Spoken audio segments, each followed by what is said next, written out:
Hey there, this is Ryan Beauchemin. I'm representing Group 9 in CS6310.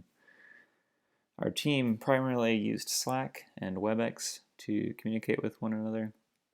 We had split early on some of the workload. Daniel, Derek, and I worked on diagrams. Dmytro and Jeff worked primarily on application enhancements, including UI work, mostly done by Jeff, and many of the base models we used from Dmytro. So let's dig in. Here are imports to start the application. You're probably familiar with this one. This is the event list that has add stop, extend route, add bus, and add event with the move bus trigger. And the added thing, this is distribution.csv. It's got some of the initial parameters that we'll use for random generation. So let's start this up. The first thing you see here is you've got a beautiful GUI and the visual system to display where the bus is and where the stops are and how many people are waiting at these stops. You'll also see some numbers down here, and we've got a tooltip to display what they stand for. This is the K speed value. That's K capacity, K waiting, K buses, and K combined. And the calculate efficiency button that gives you an update if you've changed these parameters, as I'll show. So quick update to the formula. Then, and all of this is done in Java FX on top of our Java stack. So, all right. And we also have this next row that has the bus manipulation tools. So you can select a bus. Right now, if we go back to here, we'll see there's only one bus.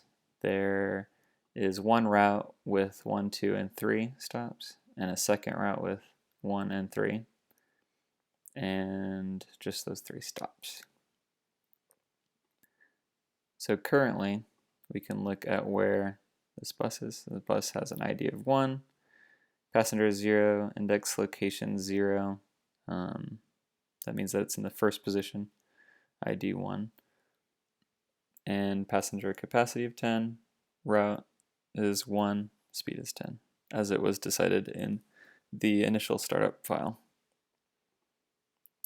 And here you have opportunities to add in new bus speed or a new bus capacity, to change route to another route, and to change stop on those other routes. To select a route in order to select a stop. So let's get started. Just run a couple of iterations.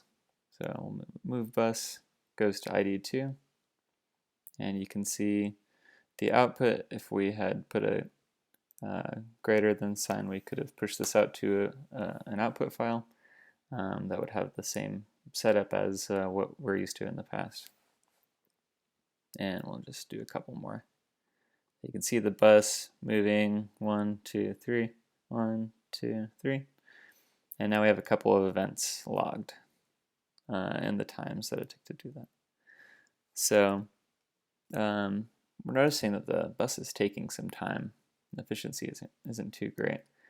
Let's try just looking at this bus, and let's bump up the speed a little bit.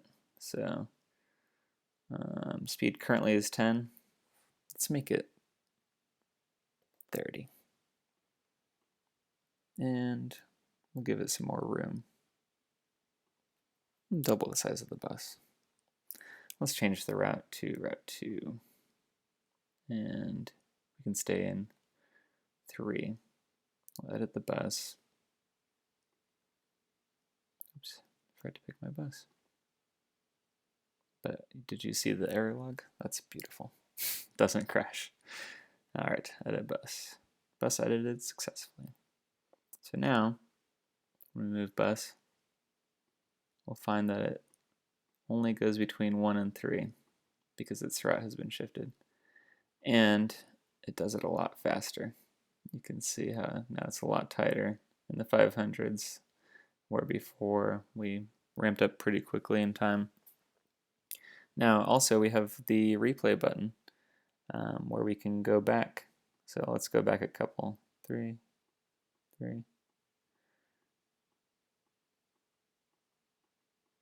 And now we're back in the other route again, which is cool. So you can trace back your history, and then we can say, let's go back to the beginning.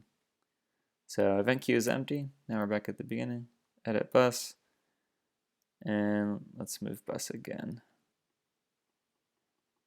So now we're moving a lot faster, and it started again back at 11. So much quicker now. So yeah, and that's a rundown of the new additions. Thanks for tuning in.